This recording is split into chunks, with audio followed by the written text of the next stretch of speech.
कैसे हैं मेरे प्यारे बच्चों, बहुत बहुत स्वागत है आपका अपने परिवार अपने चैनल में तक्षशिला यूके में। ठीक है, देखिए आप आगे बढ़ते हैं अपनी क्लास में। लास्ट क्लास आपने देखी, कुमाऊं रेजिमेंट को देखा, ठीक है, जिसे हमने बहुत अच्छे से बताया, उसके बारे में बहुत अच्छे से जाना हम लोगों ने। अब बात करते हैं किसके बारे में, गढ़वाल रेजिमेंट के बारे में। कई बार सवाल यहाँ से भी देखने को मिल जाता है गढ़वाल रेजिमेंट के बारे में। तो चलिए कोशिश करते हैं इसे जानने की, इससे जुड़े हुए संबंधित जो सवाल जानने की, क्या क्या हमारे पेपर में हो सकता है उस विषय में देखने की। ठीक, देखिए सबसे पहले गढ़वाल रेजिमेंट को आप दो अन्य नाम से और जानते हैं। ठीक, वो दो अन्य नाम क्या है? एक नाम है वीर भुल्लास, इन्हें क्या बोलते हैं? वीर भुल्लास भी बोलते हैं, और इन्हें हिम तेंदुआ कह के भी पुकारा जाता है, हिम तेंदुआ। इसके अलावा अगर आपने मेरी कुमाऊं रेजिमेंट वाली क्लास देखी होगी, ठीक है, तो ध्यान से देखना, मैंने कुमाऊं रेजिमेंट का एक अन्य नाम और बताया था। ठीक है, तो जरा जिन्होंने देख रखी है मुझे कमेंट सेक्शन में बता देंगे ईमानदारी से, माता रानी की कसम आप लोगों को, अगर आप लोगों ने नहीं बताया। ठीक है, तो ध्यान रखना, मुझे बताना जरा कुमाऊं रेजिमेंट का अन्य नाम क्या है। देख तो लो आप ईमानदारी से कितना पढ़ रहे हैं। ठीक है, चलिए देखो अब यहां पे बात आती है। देखो हुआ क्या उस समय जब यहां युद्ध हुआ 1815 में, और अंग्रेजों ने हमारे इस वाले इलाके में अपना अधिकार किया। ठीक है, पहाड़ पे अपना अधिकार किया। तो यहां आपने देखा था कि पहला कमिश्नर किसे, एडवर्ड गार्डनर को नियुक्त करा गया। उसी बीच में क्या हुआ कि ये गोरखाओं से बहुत ज्यादा प्रभावित हो गए, और उन गोरखाओं से प्रभावित होने के बाद 1815 में गोरखा बटालियन की स्थापना कर दी गई। ध्यान रखना। दूसरी बात, उसके बाद दूसरी गोरखा बटालियन की स्थापना करी गई, और उसी दूसरी गोरखा बटालियन से 5 मई 1887 को एक नई रेजिमेंट बनाई गई, जिसका नाम क्या रखा गया? गढ़वाल रेजिमेंट। वैसे इसका इतिहास बहुत लंबा है, लेकिन गठन की बात करते हैं इसके सबसे पहले। तो गठन आप बता दोगे 5 मई 1887 को। कहां? 5 मई 1887 को अल्मोड़ा के अंदर गठन इसका हो जाता है। कहां पे? अल्मोड़ा के अंदर गठन होता है। लेकिन ये अल्मोड़ा के अंदर ज़्यादा लंबे समय तक टिकाई नहीं पड़ती हैं, इसे यहाँ से शिफ्ट करा जाता है, और लगभग शायद 4 नवंबर 1887 के आसपास इसी में ही पौड़ी गढ़वाल के अंदर एक क्षेत्र पड़ता है जिसे क्या बोलते हैं? कालो का डांडा। वहां पर इसे क्या कर दिया जाता है? शिफ्ट कर दिया जाता है। ठीक है, कब? 4 नवंबर 1887 को। और इस छावनी को बनाने का काम सौंप दिया जाता है कर्नल मैनवेरिंग को। कर्नल मैनवेरिंग या मैनवेरिंग आप कह सकते हैं, उन्हें क्या कर दिया जाता है? इन्हें यह काम सौंप दिया जाता है, मैनवेरिंग। ठीक, अब आप कहोगे सर 4 नवंबर 1887 तो लैंसडाउन में शिफ्ट करी थी, आपने कालो का डांडा क्यों लिखा? क्योंकि बेटे 1887 में इसका नाम अभी तक कालो का डांडा ही है। इसका नाम जो परिवर्तित हुआ कालो के डांडा का, लैंसडाउन हुआ कब? 1890 के आसपास इसका नाम बदल करके क्या हुआ? लैंसडाउन हुआ। और किसके नाम पर रखा गया? जो हमारे वायसराय थे उस समय, जो लैंसडाउन जिनका नाम हुआ करता था, उन्होंने विजिट करा था वहां पर, और उस विजिट के बाद उस कालो की डांडी जो पहाड़ी थी, इसका नाम बदल करके क्या कर दिया गया? लैंसडाउन कर दिया गया। देखिए कोई लैंसडाउन लिखता है, कोई लैंसडाउन लिखता है, जो भी आपको ठीक लगे वो देख लेंगे। ठीक है, लैंसडाउन इसका नाम कर दिया गया। ध्यान रखना 1890 के आसपास। तो वर्तमान में इसका जो मुख्यालय अभी भी है वो कहां पे है? वो लैंसडाउन के अंदर ही है, जो स्थापित कर दिया गया था 1887 में। ठीक है, अब देखिए कुमाऊं रेजिमेंट से अगर हम और 2-3 बातें जानेंगे, तो सबसे पहली बात हमें जो जाननी पड़ेगी वो ये है कि इनका मोटो क्या है, मतलब प्रतीक वाक्य क्या है इनका, इनका आदर्श वाक्य क्या है। मोटो मतलब आदर्श वाक्य। ठीक है, जिसके ऊपर ये काम करता है। कुमाऊं रेजिमेंट का भी हमने देखा था, इसका भी हम देखते हैं। तो इनका जो आदर्श वाक्य है वो है दृढ़ संकल्प से लड़ो या लड़े, दृढ़ संकल्प से लड़े। इनका ये आदर्श वाक्य जो आपको ध्यान रखना है। इसके अलावा देखो इनका युद्ध गीत होता है, सभी रेजिमेंट का होता है, तो इनका युद्ध गीत जो है वो है जय बद्री विशाल, आपने बहुत बार सुना होगा। इसके अलावा देखिए इनका जो युद्ध गीत है वार क्राई है, इसे अंग्रेजी बोलते हैं वॉर क्राई, जय बद्री विशाल।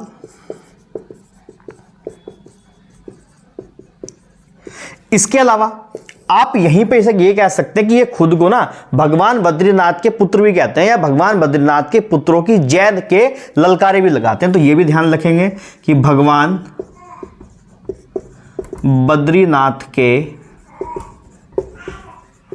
पुत्रों की जय कह के भी ये ललकारे लगाते हैं और ये भी इनका वार कराई है।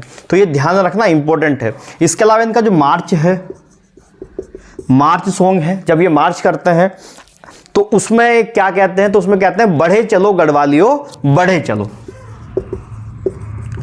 बढ़े चलो गढ़वालियों बढ़े चलो। ठीक है, ये इनका बेटा मार्च सॉन्ग है।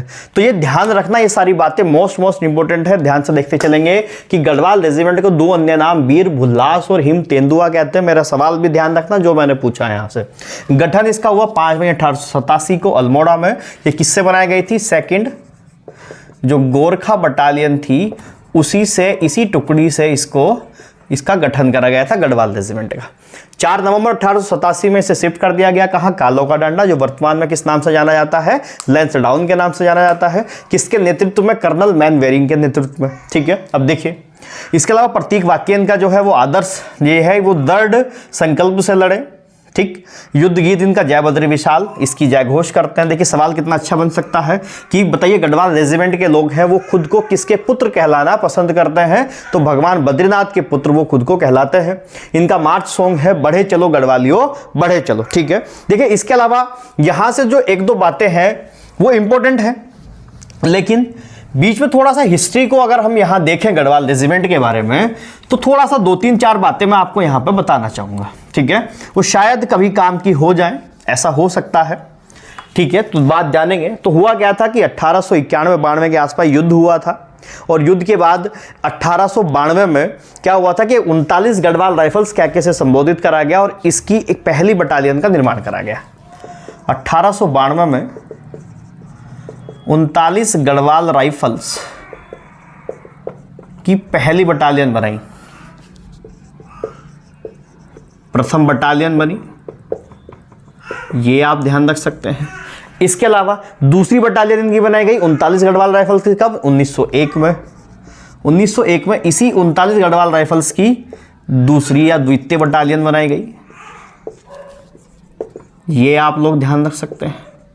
इसके साथ साथ अलग अलग समय में अलग अलग बातें होती चली गई। 1922 के आसपास इसे 18वीं रॉयल गढ़वाल राइफल्स के नाम से जाना गया। 18वीं रॉयल गढ़वाल राइफल्स। समय फिर धीरे धीरे आगे बढ़ा और समय के आगे बढ़ने के साथ साथ इसका नाम फिर से परिवर्तित हुआ और 1945 के आसपास इसे रॉयल गढ़वाल राइफल्स के नाम से जाना गया। Royal Garhwal rifles. और अंततः जब देश आजाद हुआ, स्वतंत्रता के बाद इसे गढ़वाल राइफल्स के नाम से संबोधित करा गया। स्वतंत्रता के बाद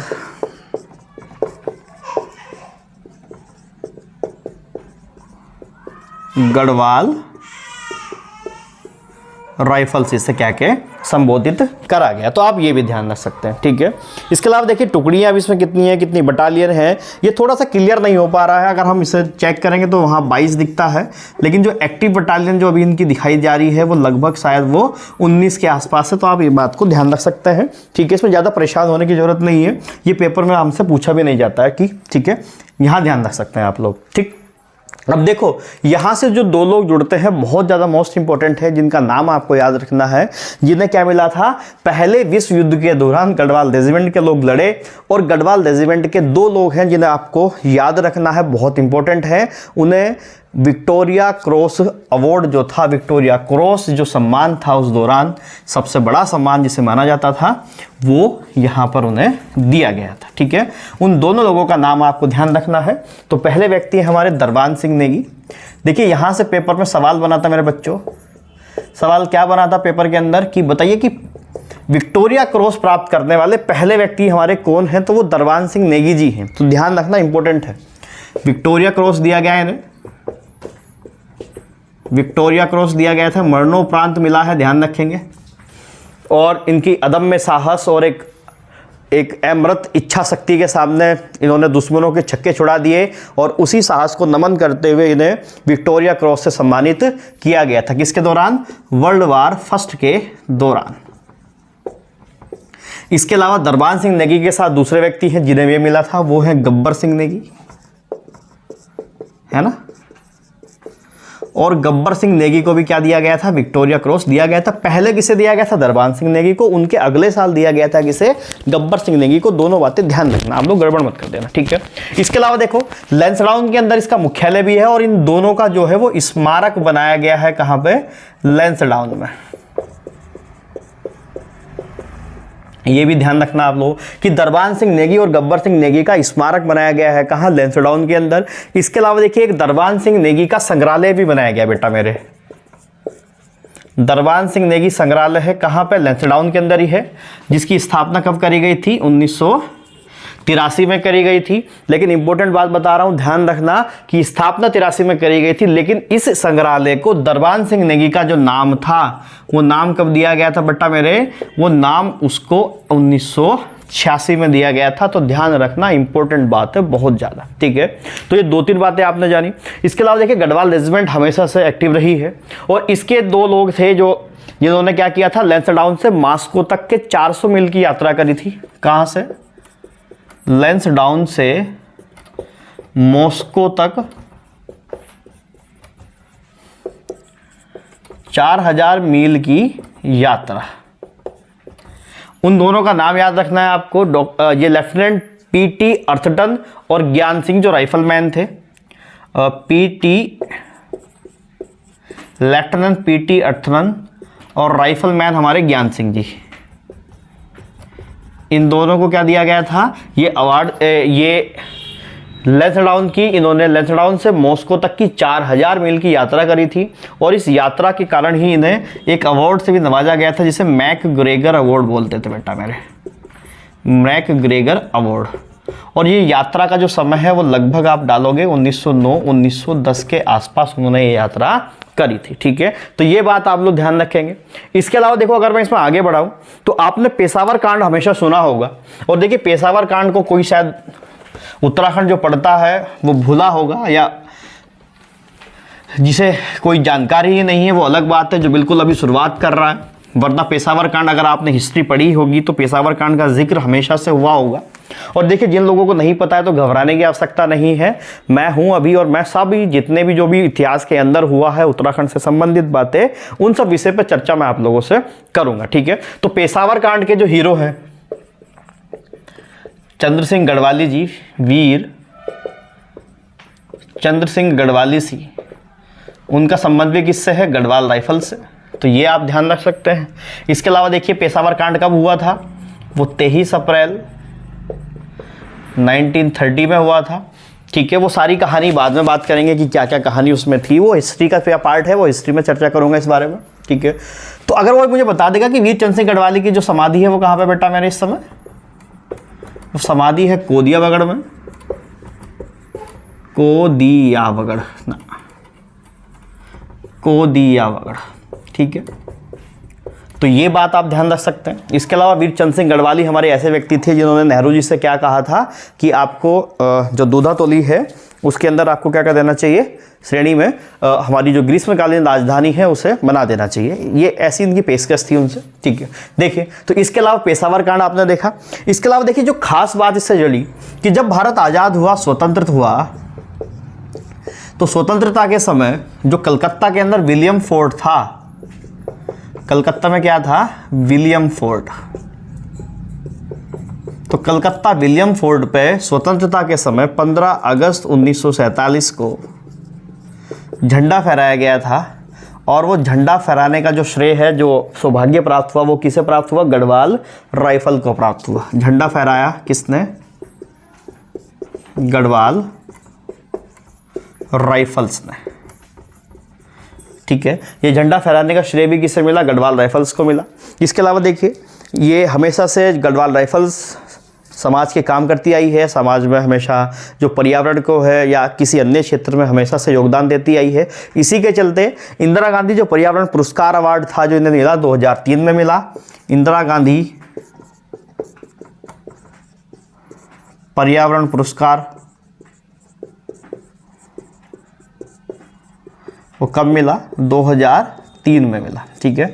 अच्छा देखो एक बात मैं डिस्क्लेमर यहीं पे डाल रहा हूं ध्यान से देखना, जो लोग परीक्षा वाणी अभी पढ़ रहे होंगे या जिन्होंने परीक्षा वाणी में से पढ़ा होगा तो शायद वहाँ पे परीक्षा वाणी में मिसप्रिंट हो गया है, वो 2007 दे रहे हैं लोग, ठीक है, कि इंदिरा गांधी पर्यावरण पुरस्कार गढ़वाल राइफल्स को कब मिला, 2007 में, जो बेटा सरासर गलत है। ध्यान रखना, गलत है, सही क्या है, 2003 बिल्कुल सही है, ठीक है, ध्यान रखना, इंपॉर्टेंट बात है। ये कब मिला उन्हें, 2003 में मिला। इसके अलावा आप यहाँ से एक बात और ध्यान रख सकते हैं कि जो कारगिल युद्ध हुआ था हमारा 2000 में, ठीक, तो उस पाकिस्तान के साथ जो हमारा युद्ध था, कारगिल युद्ध था हमारा, उसमें सबसे ज़्यादा जो सैनिक शहीद हुए थे वो किस रेजिमेंट के हुए थे, वो गढ़वाल रेजिमेंट के ही हुए थे। तो ठीक है, तो ये भी ध्यान रख सकते हैं आप लोग कि 2000 में जो कारगिल युद्ध था, तो उस कारगिल युद्ध में सबसे अधिक सैनिक शहीद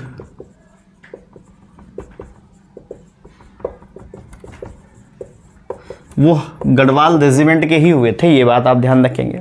इसके अलावा देखिए 2003 में एक इंडो नेपाल पर्वतारोहण अभियान हुआ था, 2003 में ही इंडो नेपाल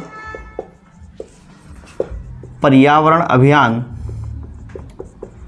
और इस इंडो नेपाल पर्यावरण अभियान के अंदर क्या हुआ था कि कुमाऊं रेजिमेंट के लोग शामिल हुए थे और उन्होंने जो एवरेस्ट शिखर है उस पर जाकर के क्या करा था, भारत का झंडा फहराया था, ठीक है। जगत सिंह और शायद कुबेर सिंह करके दो लोग हैं, कुंवर सिंह, जगत सिंह और कुंवर सिंह दो लोग थे यहाँ पे शामिल थे, जगत सिंह और कुंवर सिंह भारत की ओर से। इन्होंने क्या करा था, एवरेस्ट शिखर पर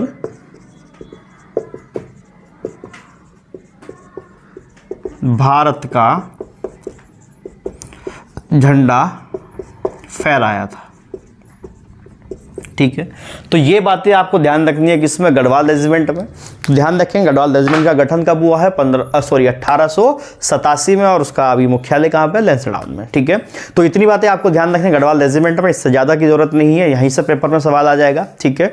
आप बस इसे अच्छे से तैयार कर लेना, देख लेना, अच्छे से पढ़ लेना, ठीक है। तो चलिए फिर मिलते हैं हम लोग अपनी क्लास में। तब तक आप मेहनत करते रहिए, जुनून के साथ, ताकत के साथ करके दिखाना इस बार हम लोगों ने, ठीक है। ताकत चाहिए मुझे और सिलेक्शन चाहिए सभी लोगों का। चलिए तो मेहनत करिए। अगर देखिए मेरा प्रयास आपको भरसक लगता है और आपको लगता है कि शायद मैं कुछ आपके काम कर पा रहा हूं, आपको कुछ फायदा मिल पा रहा है मुझसे, तो आप देखिए चैनल को सब्सक्राइब जरूर करिएगा और लाइक जरूर करिएगा और कमेंट में बताइएगा मुझे कि क्या कुछ फ़ायदा आपका हो पा रहा है मुझसे, या कुछ फ़ायदा हमारा जो चैनल है वो आप तक पहुंचा पा रहा है। तो चलिए कृपया करके चैनल को सब्सक्राइब करना, शेयर करना बातों को, और लगातार क्लासेस को देखते रहिए भाई। बहुत मेहनत करनी है, बहुत काम करना है, बहुत सारी वैकेंसीज लाइन में है, ठीक है। तो चर्चा करेंगे इस बारे में अभी। तो चलिए मिलते हैं फिर हम लोग अपनी अगली क्लास में। बहुत बहुत धन्यवाद, बहुत बहुत धन्यवाद।